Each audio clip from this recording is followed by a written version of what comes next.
Hello everyone, I am Ifra. Hope you are doing well. तो start करते हैं आज का टॉपिक। आज हम पढ़ने वाले हैं टैली ईआरपी में कुछ बैंकिंग से रिलेटेड टर्म्स, ठीक है, जिनके बारे में आपको पता तो है बट उनको आज डिटेल में देखेंगे। कुछ अकाउंट्स के बारे में।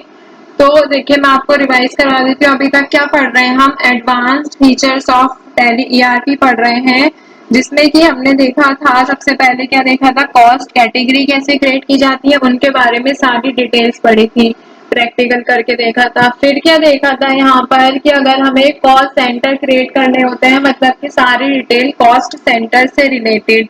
फिर यहाँ पर ऑप्शन था, फिर नेक्स्ट आया था बजट।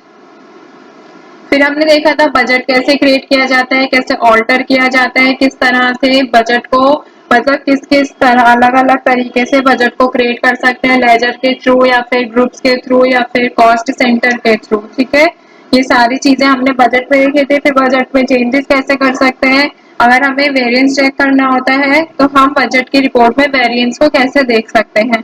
फिर नेक्स्ट टॉपिक आया था क्रेडिट लिमिट। क्रेडिट लिमिट हमने देखा था सिंगल लेजर में, मल्टीपल लेजर में अगर क्रेडिट लिमिट को एक्सीड करना होता है, बढ़ाना होता है, तो उसका उसकी जो एंट्री होती है वो कैसे होती है। ये सारी चीजें हम जो अभी तक देख चुके हैं। इसके बाद प्रीवियस सेशन में ही हमने देखा था इंटरेस्ट कैलकुलेशन से रिलेटेड टर्म्स आ गई कि इंटरेस्ट जो कैलकुलेट होता है वो सेल्स वाउचर में कैसे होता है, अगर हमें वाउचर क्लास को क्रिएट करना होता है तो कैसे इंटरेस्ट कैलकुलेट किया जाता है, अगर वाउचर क्लास को ऑल्टर करना होता है तो कैसे क्रिएट किया जाता है। ये सारी चीजें जो है हमने इसमें देखी थी।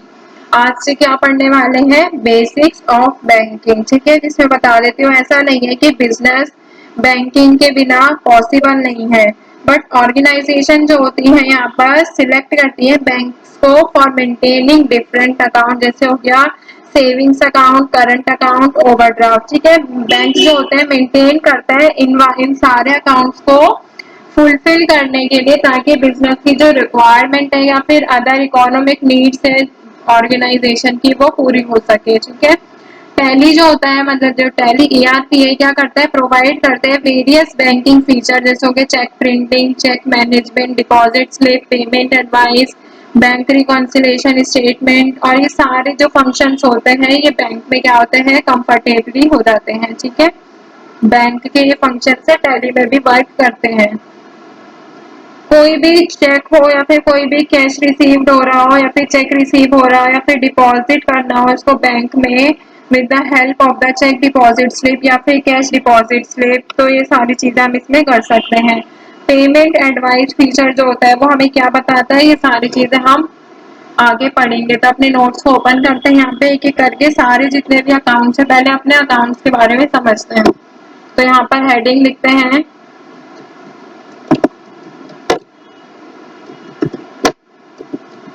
टाइप्स ऑफ अकाउंट्स, जिनके बारे में हम एंट्री करने वाले हैं, बस वही बताऊंगी। ठीक है, सारे नहीं। First one is saving account. बहुत इजी लैंग्वेज में बताऊंगी सेविंग अकाउंट क्या होता है, ये सारी चीजें। ठीक है, और एग्जांपल के साथ। तो सबसे पहले सेविंग अकाउंट के बारे में अगर बात करें, देखते हैं यहाँ पर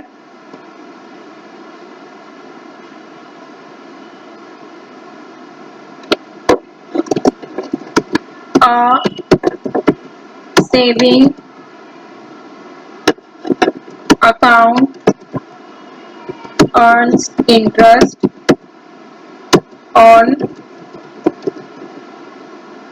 deposits, ideal for individual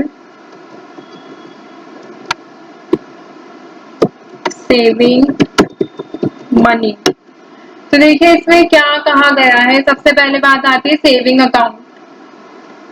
तो सेविंग से पता चल रहा है कि बचत का खाता, तो अकाउंट का मतलब क्या होता है, खाता। तो इसमें क्या कहा गया है, सेविंग अकाउंट्स पे हमें क्या रिसीव होता है, हम क्या अर्न करते हैं, इंटरेस्ट अर्न करते हैं डिपॉजिट्स पर। जो भी पैसा हम बैंक में जमा करते हैं उसके बदले हमें क्या मिलता है, इंटरेस्ट, जो कि अभी हम प्रीवियस सेशन में इंटरेस्ट को रिसीव भी करके देख चुके हैं। आइडियल होता है ये किसके लिए, मतलब ज्यादा बेटर रहता है जो जो जिन लोगों को बैंक में पैसे जमा करने होते हैं। फिर यहाँ पे अगर मैं इसके एग्जाम्पल की बात करती हूँ, एग्जाम्पल से ज्यादा बेटर समझ आता है तो यहाँ पे हम लिख देते हैं रोहित डिपॉजिट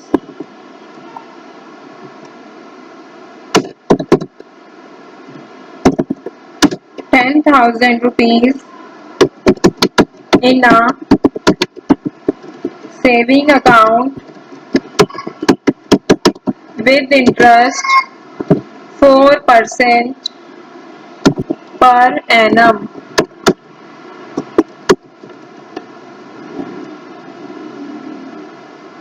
तो देखिए इसमें क्या कहा गया है, रोहित जो है कितना पैसा जमा कर रहा है बैंक में, 10,000 रुपए, ठीक है, और उसको इंटरेस्ट कितना मिल रहा है, 4% मिल रहा है। अब बात आती है कि अगर इसको एक साल बाद ही अपना पैसा देखेगा, साल में एक बार इंटरेस्ट मिल रहा है, तो यहाँ पे क्या देखेंगे, यहाँ पर इंटरेस्ट कैलकुलेट करके दिखाती हूँ। इंटरेस्ट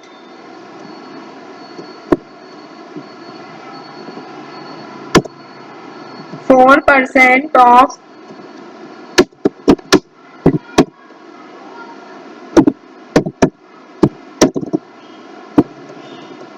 10,000 रुपीज, 10,000 का 4% अगर हम देखें तो कितना होता है, यहाँ पर उसका जो टोटल बैलेंस हो जाएगा एक साल बाद कितना हो जाएगा, टोटल बैलेंस हो जाएगा 10,400, 400 रुपए होते हैं 10,000 का 4%, ठीक है।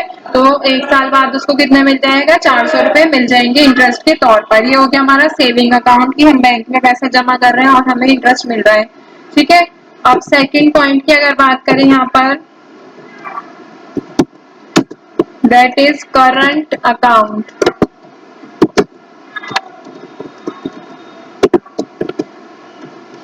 अगर करंट अकाउंट में देखें तो current account facilitates daily business transaction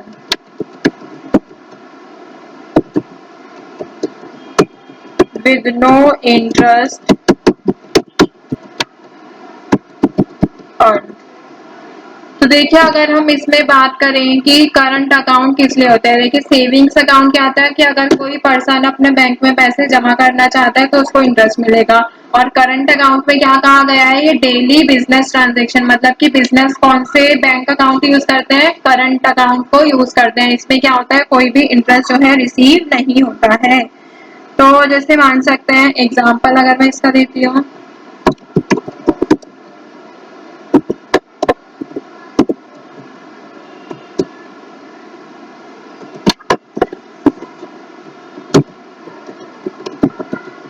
Rahul's business has a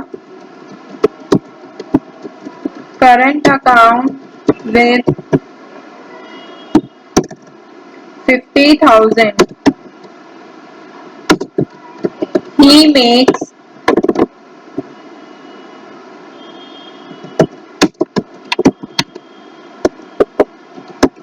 10 transactions per day। हर दिन वो कितनी ट्रांजेक्शन बनाता है, पर डे पे वो 10 ट्रांजेक्शन, मतलब कि कुछ पैसे जमा करता है कुछ पैसे निकालता है, ठीक है। तो उसके बैंक में क्या होते हैं, रोज की 10 ट्रांजेक्शन होती हैं।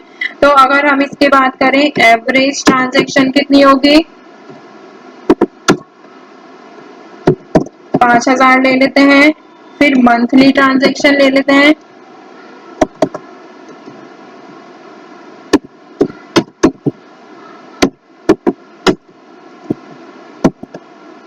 300। और अगर टोटल टर्नओवर की बात करें,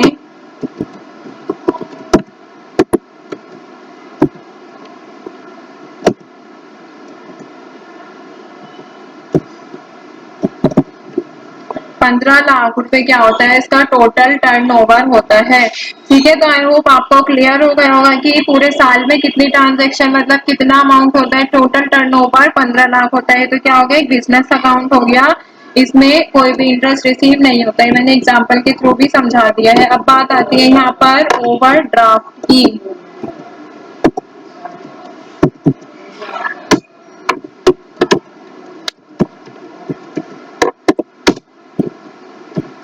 ओवरड्राफ्ट क्या होता है, ठीक है।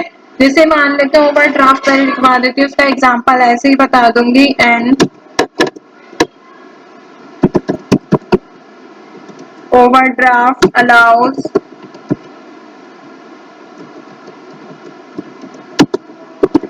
account holder to withdraw more than their balance with interest charged। तो देखिए अलग सा टॉपिक है, इसमें ओवरड्राफ्ट का मतलब क्या होता है कि इसमें अकाउंट होल्डर मतलब कि जिसका अकाउंट होता है वो पर्सन अपनी लिमिट से ज्यादा, जितना उसके अकाउंट में पैसा है उससे ज्यादा भी पैसे निकाल सकता है। जैसे मान लेते हैं सोनिया का करंट अकाउंट है 5,000 का और उसकी ओवरड्राफ्ट लिमिट है 10,000 की, तो वो कितना विड्रॉ कर सकती है? यहाँ पे उसने 12,000 जो है निकाल लिए। कितना? सोनिया का करंट अकाउंट 5,000 का है, उसकी जो ओवरड्राफ्ट की लिमिट है 10,000 की है और उसने विड्रॉ कितना करती है? वो 12,000।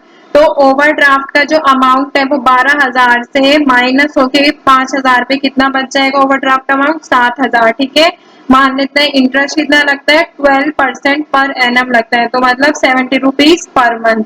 तो अगर उसमें जो ओवरड्राफ्ट करती है तो उसमें अगर उसको रीपेमेंट देखी जाए तो रीपेमेंट कितनी होती है? 7,070 रुपीज, मतलब 7,000 जो था वहां पे। अभी आपने यहाँ पर ओवरड्राफ्ट अमाउंट देखा था 7,000, उसके साथ 70 रुपए इसका इंटरेस्ट रेट वो रीपे करती है। तो आई होप आपको क्लियर हो गया होगा सेविंग अकाउंट क्या होता है, करंट अकाउंट क्या होता है और ओवरड्राफ्ट का मतलब क्या होता है। एग्जाम्पल के साथ समझ आ गया होगा। मिलते हैं नेक्स्ट सेशन में। Stay tuned and thank you.